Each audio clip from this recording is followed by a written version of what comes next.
নমস্কার, Binoy Ghosh. Welcome to my educational channel. আজকে আমরা সকাল থেকে দেখলাম নিফটি একদম নিচেই খুললো, প্রায় 200 পয়েন্টের কাছাকাছি পড়ে গেল। তারপর খুব কম সময়ের মধ্যে আবার 100 পয়েন্ট কভার করলো। তারপরে লাস্টে 205 পয়েন্ট মাইনাসে গিয়ে বন্ধ হলো। তো 24,173 এরকম জায়গায় বন্ধ হলো, অর্থাৎ আজকে 24,200কে নিফটি ভেঙে দিল। তো এই যে ভেঙে দিল, সেখানে আমরা জাস্ট ছোট্ট করে একটু দেখে নিই। এখানে আমরা দেখতে পাচ্ছি নিফটি সেক্টরে ম্যাক্সিমাম পড়ে গেছে অটো সেক্টর। অটো সেক্টরে দেখুন, এখানে সমস্ত স্টকগুলি সব মাইনাস। এখানে Ashok Leyland, TVS motor, Motherson Sumi, MNN, Mahindra, প্রত্যেকটি, মারুতি, বাজাজের একটিও কোনো প্লাসে নেই, এটা দেখতে পাচ্ছি। তারপরে পিএসইউ ব্যাংক প্রচুর পড়ে গেছে। রিয়েলিটি সেক্টর, ব্যাংক নিফটি, এগুলি আমরা দেখেছি। বাড়ার মধ্যে ছিল ফার্মা, মিডিয়া এবং এনার্জি। যাই হোক, এগুলি আমরা দেখতে পেলাম। এই এত সেক্টর পড়ে যাওয়ার জন্য মার্কেটও প্রচুর পড়ে গেল। তো এবার আমরা একটু দেখে নেব যে মার্কেট কেন পড়লো, সেটা যদি আমরা একটু দেখি তাহলে বুঝতে পারবো। আজকে এগুলো তো আমরা দেখলাম, আরও এর সঙ্গে যে কারণগুলি লুকিয়ে আছে সেটা হচ্ছে যে যেটা হচ্ছে আমরা ক্রুড অয়েল বলি। এই ক্রুড অয়েলের দাম দেখা যাচ্ছে আস্তে আস্তে এটার দাম বেড়ে যাচ্ছে, 100 থেকে 105-10 চলে যাচ্ছে। এটা একটা প্রধান কারণ, যে কয়েকটি কারণ আজকে মার্কেট পড়ার। ভূ রাজনৈতিক, যেটা জিও পলিটিক্যাল ব্যাপার, একটা এক্সাইটমেন্ট সেটা চলছে এখনও। সেটা ওয়েস্ট এশিয়াতে এখনও অলরেডি ইনক্রিজিং করছে, কোনো রকম কিছু সেটেলমেন্টে কেউ আসছে না।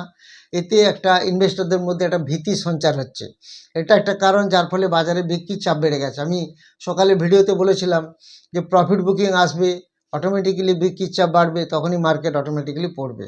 সকালে শর্টসে এগুলি সব জায়গায় বলে দিয়েছিলাম। এফআইআইরা কন্টিনিউ সেলিং করছে। মাঝখানে 2-4 দিন একটু সামান্য 400, 500, 600 কোটি টাকা মতো বাই করছিল, আবার তারা সেলিংয়ে ঢুকে গেছে।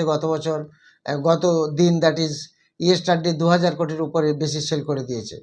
এছাড়া আরেকটা জিনিস যেটা দেখা যাচ্ছে, ডলার। আজকে ডলার অনেকটা বেড়ে গেছে, দ্যাট ইজ রুপি ডিভ্যালুয়েশন হয়েছে এবং সেটা 94 ক্রস করে গেল।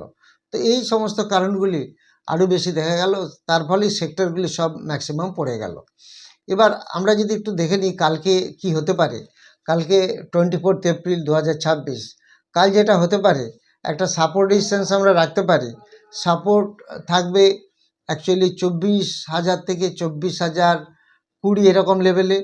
24,100 একটা জোন আছে মেনলি, কিন্তু মেন সাপোর্ট থাকবে 24,020, এটা খেয়াল রাখতে হবে। আর 24,500 এটা একটা রেজিস্ট্যান্স লেভেল থাকবে। অর্থাৎ কালকে কি হয় দেখা যাক, ওয়ার্ল্ড মার্কেট দেখে কাল সকালে শর্টসে বলে দেবো কালকে 24,000 ভাঙবে কি না। মোটামুটি একটা আইডিয়া আমরা সকালে বলে দিতে পারবো। আর ট্রেন্ড যা দেখা যাচ্ছে বাজারে, বর্তমান ট্রেন্ড একটা বিয়ারিশ জন্য ঢুকেছে, পরপর দুদিন মার্কেট পড়লো এবং গ্লোবাল কিউও একটা নেগেটিভ আছে, সেটা আমরা দেখতে পাচ্ছি। এটা বাউন্স ব্যাক করতে গেলে মার্কেটকে একটা ভালো পজিশনে আসতে হবে। এই যে যুদ্ধের পরিস্থিতিগুলি বন্ধ হতে হবে, সেগুলি আমরা জানি। তো যাই হোক, কাল শুক্রবার, সপ্তাহের শেষ দিন। কালকে অনেকেই রিস্ক নিতে চাইবে না, বরঞ্চ প্রফিট থাকলে অনেকেই প্রফিট বুক করার চেষ্টা করবে। কাল ফ্রাইডে আছে অলরেডি, তো সেই কারণে মার্কেট একটু ভোলেটাইল থাকবে কালকেও। আপনারা কমেন্ট সেকশনে যে কমেন্টগুলি দিয়েছেন সেগুলো আমি বলে দেবো। আপনারা জানেন নেক্সট ব্যাচ শুরু হচ্ছে 7 জুন, সানডে সকাল 10টা থেকে। এছাড়া রাত্রিতে শুরু হচ্ছে একটা অনলাইন ক্লাস, সেটা হচ্ছে 17 জুন। আরেকটি ক্রিপ্টো ফরেক্স এবং কমোডিটির আরেকটি ক্লাস শুরু হবে।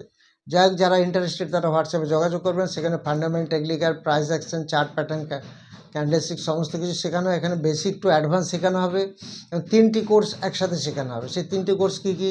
ইন্ট্রাডে কীভাবে আমরা কাজ করব, সুইং ট্রেডে কীভাবে আমরা কাজ করব এবং অপশন ট্রেড কীভাবে কাজ করব। তার সঙ্গে সঙ্গে থাকবে স্মার্ট মানিস কনসেপ্ট, স্মার্ট মানি কোথায় কীভাবে কাজ করছে সেগুলোও শেখাবো। তো এছাড়া থাকবে ফর্মুলা স্টক সিলেকশনের জন্য। ইন্ট্রাডে স্টকের ফর্মুলা আলাদা, আর অপশানের জন্য স্টক সিলেকশন ফর্মুলা আলাদা। এটা এভরিডে হবে এবং সুইং ট্রেড আলাদা। প্রত্যেক দিনে স্টক সিলেকশন আসবে, সেই স্টকগুলি থেকে আমরা একটা এভরিডে একটা রিটার্ন পেতে পারি, অ্যাচিভমেন্ট পেতে পারি। এরকম কোর্স শুরু হচ্ছে 7 জুন এবং 17 জুন। যারা ইন্টারেস্টেড তারা যোগাযোগ করবেন। আপনারা যারা জানতে চেয়েছেন কমেন্টে, রেখা দত্ত জানতে চেয়েছেন, আর পিপি ইনফ্রা 101 করে অনেক শেয়ার কিনেছি, এর টার্গেটের স্টপ লস কী হতে পারে? টার্গেট হতে পারে একটা শর্ট টার্মে 96 আর স্টপ লস 60। পল্লব জানতে চেয়েছেন এসবিআই লাইভকে এখন কেনা যাবে? ওয়েট করুন, আজকে এসবিআই লাইভ কিছুটা পড়েছে যেটা দেখলাম, ক্লোজিংটা ঠিক আমি জানি না, যেহেতু পড়ছে একটু ওয়েট করে যান। অচিন্ত রায় জানতে চেয়েছেন টাটা এলএক্সি ফিউচারটা বলবেন। টাটা এলএক্সির ফিউচার খুবই ভালো, কিন্তু স্টকটা ভালো পারফর্ম করছে না, সেটা একটু খেয়াল রাখুন। বলরাম সামন্ত জানতে চেয়েছেন বিডিএল এর সাপোর্ট অ্যান্ড রেজিস্ট্যান্স কত হবে? বিডিএল এর সাপোর্ট হবে 1160, রেজিস্ট্যান্স হবে 1426।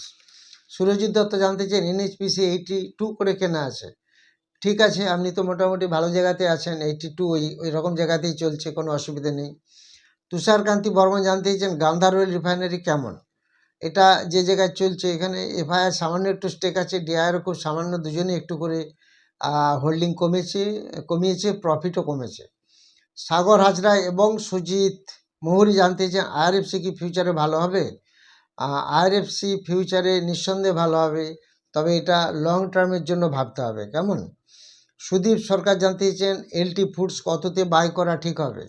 যদি 380 লেভেলে পান তাহলে একটু ভালো হবে। সোমাভদ্র জানতে চেয়েছেন লেমন ট্রি 107 এখন কি করব?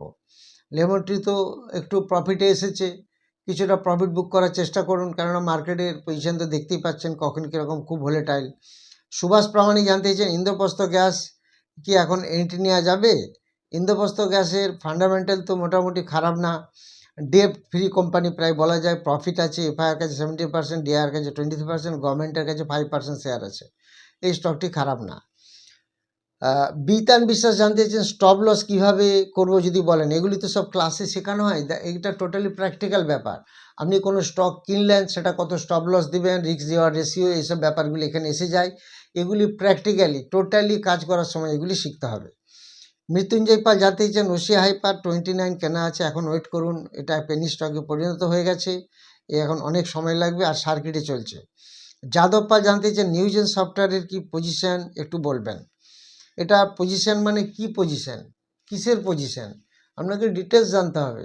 সেগুলি যদি না হয়, পজিশন মানে তো আপনার তো 2 ঘন্টা ভিডিও লেগে যাবে, তো সেটা তো আপনি ব্যালেন্স শিট দেখলে পেয়ে যাবেন বা ওদের ওয়েবসাইটে ঢুকলে পেয়ে যাবেন, কিন্তু আপনার নির্দিষ্ট কিছু যদি জানার থাকে সেটা বলবেন, বলে দেবো। ওকে। প্রবীর রায় জানতে চেয়েছেন গ্রো স্টকে এই মুহূর্তে বাই করা উচিত? দেখুন এখন একটা ওভারবাট পজিশনে চলছে, এটা আমার ব্যক্তিগত সিদ্ধান্ত, এই মুহূর্তে না বাই করলে মনে হয় ভালো, একটু কারেকশন হতে দিন। রাজলক্ষ্মী মণ্ডল জানতে চান রেণুকা সুগারের সাপোর্ট রেজিস্ট্যান্স 26, সাপোর্ট রেজিস্ট্যান্স 31। হেমন্ত সামন্ত জানতে চান সাগিলিটির টার্গেট প্রাইস কত হতে পারে? সাগিলিটির টার্গেট প্রাইস একটু শর্ট টার্মে 45 হতে পারে। কার্তিক রানা জানতে চান আইনক্স 20 সাপোর্ট রেজিস্ট্যান্স কত? 82, সাপোর্ট রেজিস্ট্যান্স 113। খুশি রক্ষী জানতে চাইছেন ব্যাঙ্ক অফ মহারাষ্ট্র 80 করে কিনেছি, এটা ঠিক হলো না ভুল হলো? দেখুন আপনি যে জায়গায় কিনেছেন 82 অবধি হাই গেছিলো, আপনার 80 কেনা, তো লেভেলটা খারাপ না, হয়তো আবার একটু নিচে আসতে পারে, সেটা খেয়াল রাখুন। তবে স্টকটা খুবই ভালো স্টক। যারা ভিডিওটি নতুন দেখছেন তারা অবশ্যই সাবস্ক্রাইব, লাইক এবং শেয়ার করবেন। যারা কমেন্ট সেকশনে কমেন্ট দেন অবশ্যই কমেন্ট দেবেন। যারা 7 জুন এবং 17 জুন ব্যাচে ক্লাস করতে চান তারা যোগাযোগ করবেন। Thank you very much for sharing the video.